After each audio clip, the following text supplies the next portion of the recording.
السلام علیکم ورحمۃ اللہ وبرکاتہ۔ بنی اسرائیل 40 سال تک وادی تیہ میں سرگرداں رہے، یہاں تک کہ ہارون علیہ السلام اور پھر موسیٰ علیہ السلام کی وفات ہو گئی۔ ان کے بعد بنی اسرائیل کی باغ ڈور یوشع بن نون علیہ السلام نے تھام لی۔ آپ یوسف علیہ السلام کی اولاد میں سے تھے۔ آپ نے ہر ممکن حد تک بنی اسرائیل کے معاملات کو درست کیا۔ 40 سال کا عرصہ پورا ہو گیا تو یہ بنی اسرائیل کو لے کر بیت المقدس کی طرف چلے، کیونکہ یہ بات ان کے لیے لکھی جا چکی تھی کہ وہ وہاں سکونت پذیر ہوں گے۔ سورۃ المائدہ آیت 21 میں یہ ذکر موجود ہے۔ یا قوم ادخلوا الارض المقدسة التي كتب اللہ لکم، اے میری قوم، اس مقدس زمین میں داخل ہو جاؤ جو اللہ نے تمہارے نام لکھ دی ہے۔ مقصد یہی تھا کہ ایلیا شہر ان کا مسکن بنے اور وہ اس میں حکومت کریں۔ انہیں میدان تیہ میں محصور ہونے کی سزا اس بنا پر ملی تھی کہ وہ یہاں کے زبردست اور جنگجو لوگوں سے ڈر کر شہر میں داخل نہیں ہوئے تھے۔ 40 سال تک واعظ و نصیحت کی وجہ سے وہ اس میں داخل ہونے کا پختہ عزم کر چکے تھے، اس لیے شہر میں داخل ہو گئے۔ پچھلے حکم کا انکار کرنے والے اور بچڑے کی پوجا کرنے والے ہٹ دھرم لوگ مر کھپ چکے تھے۔ اس وقت کے لوگ ان کی نسل سے پیدا ہوئے تھے۔ ان میں ایک بھی شخص ایسا نہیں تھا جس نے بچڑے کی عبادت کی ہو۔ جب یہ لوگ یوشع بن نون علیہ السلام کی قیادت میں مقدس شہر کی طرف جہاد کے لیے چلے اور وہاں پہنچے تو دشمن ابھی تک موجود تھا۔ بنی اسرائیل نے 6 ماہ تک ان کا محاصرہ جاری رکھا۔ وہ زبردست جنگجو قوم تھی۔ بنی اسرائیل سے ان کا آخری معرکہ جمعے کے دن ہوا۔ یہ لوگ ہفتے کو لڑائی نہیں کرتے تھے کیونکہ یہ دن ان کی عبادت کا تھا۔ اس دن عبادت کے علاوہ ہر کام حرام تھا، لڑائی بھی ممنوع تھی۔ عصر کے وقت معرکہ ہوا۔ بنی اسرائیل بڑی حد تک کامیابی حاصل کرتے آگے بڑھتے چلے گئے، لیکن اسی وقت سورج غروب ہونے کا وقت ہو گیا۔ اس طرح صورتحال نازک ہو گئی۔ بنی اسرائیل جمعے کی شام سورج غروب ہوتے ہی ہفتے کے دن کی عبادت شروع کر دیتے تھے۔ اب اگر سورج غروب ہو جاتا تو وہ لڑائی بند کرنے پر مجبور ہو جاتے۔ اس طرح ان کی فتح درمیان میں رہ جاتی۔ اس موقع پر یوشع بن نون علیہ السلام نے سورج کی طرف دیکھا اور بولے، انک مأمورۃ وانا مأمور، تو بھی اللہ کی طرف سے مقرر کردہ ہے اور میں بھی اللہ کی طرف سے مقرر کردہ ہوں۔ یعنی ہم دونوں ہی اللہ تعالیٰ کی مخلوقات میں سے ہیں اور اللہ کے حکم کے پابند ہیں۔ پھر آپ نے یہ دعا کی، اللہم احبسها علینا، اے اللہ اسے ہمارے اوپر روک دے۔ رسول اکرم صلی اللہ علیہ وسلم کا فرمان امام احمد رحمت اللہ علیہ نے بیان کیا ہے۔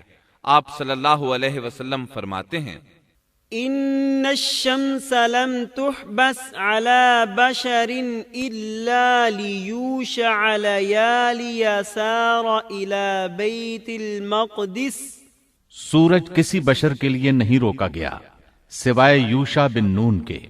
جبکہ انہوں نے بیت المقدس کی طرف سفر شروع کیا تو ان دنوں میں یہ واقعہ رونما ہوا۔ سورج کا اسی جگہ رک جانا اللہ تعالیٰ کا ایک عظیم معجزہ تھا۔ سورج اس وقت تک رکا رہا جب تک کہ فتح حاصل نہ ہو گئی اور وہ بیت المقدس میں داخل نہ ہوئے۔ یوشع علیہ السلام نے انہیں حکم دیا کہ رکوع کی حالت میں دروازے سے گزرو اور زبان سے کہو حطۃ، اے اللہ ہمارے گناہ معاف فرما دے۔ مطلب یہ تھا کہ گزشتہ سالوں میں ہم سے جو غلطیاں ہوئیں ان سے ہمیں پاک فرما۔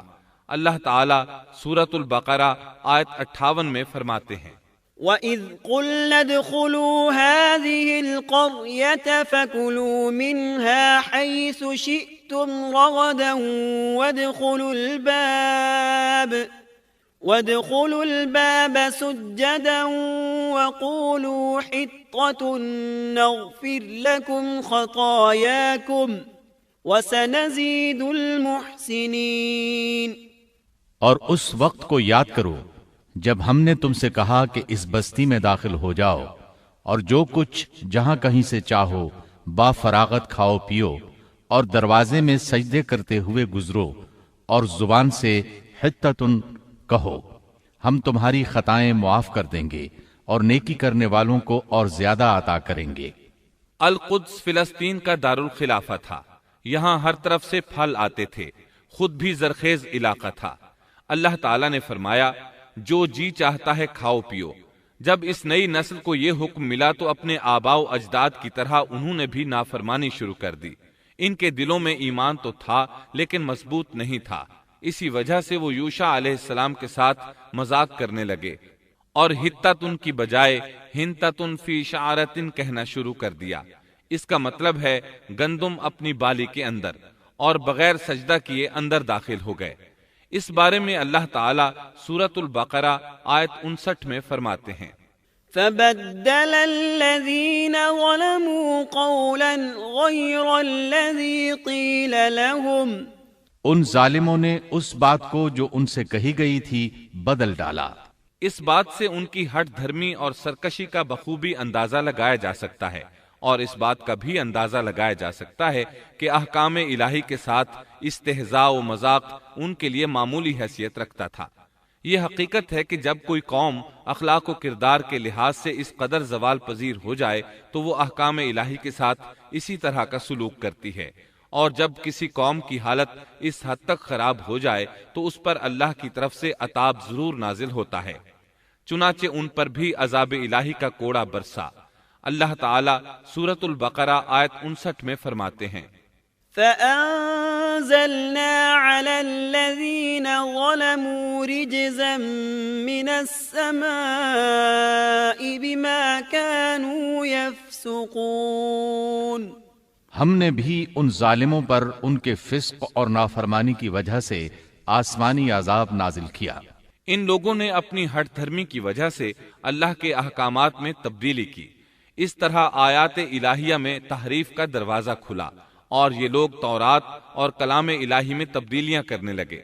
بنی اسرائیل میں یہ سلسلہ اس وقت سے شروع ہوا، نتیجہ یہ کہ ان پر عذاب نازل ہوا۔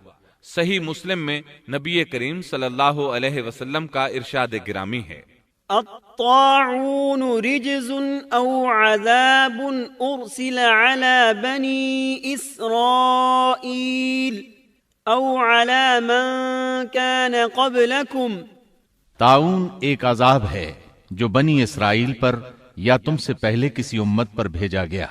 چنانچہ بنی اسرائیل پر عذاب نازل ہو گیا، اس کی وجہ سے ایک ہی دن میں 20,000 افراد لقمہ اجل بن گئے۔ یہ دیکھ کر وہ اللہ سے پناہ مانگنے لگے۔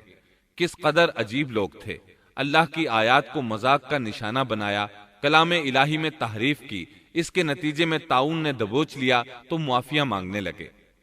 بہرحال اس طرح ان کی زندگی فلسطین میں شروع ہوئی۔ ان پر کچھ حاکم حکومت کرتے رہے تاکہ ان کے دنیاوی معاملات سلجھ جائیں۔ انبیاء کرام ان کے دینی معاملات میں تربیت کرتے رہے۔ ان کا دین بادشاہت سے جدا تھا، دین علیحدہ ہو گیا اور حکومت علیحدہ ہو گئی۔ حکومت اور اقتدار یعقوب علیہ السلام کے بیٹے یہودا کی اولاد میں تھا، اور نبوت یعقوب علیہ السلام کے بیٹے لاوا کی اولاد میں تھی۔ انبیاء کرام رشد و ہدایت کا کام کرتے رہے، ان سے مشاورت بھی رہی، لیکن دنیاوی معاملات کی باغ ڈور صرف بادشاہوں کے ہاتھ میں تھی۔ حکومت اور نبوت کی یہ جدائی یوشع علیہ السلام کی وفات کے بعد ہوئی۔ یوشع علیہ السلام جب تک زندہ رہے وہ ان کے بادشاہ بھی رہے اور وہ نبوت سے بھی سرفراز تھے۔ یوشع علیہ السلام کی وفات موسیٰ علیہ السلام کی وفات کے 27 سال بعد ہوئی۔ آپ نے 127 برس کی عمر پائی۔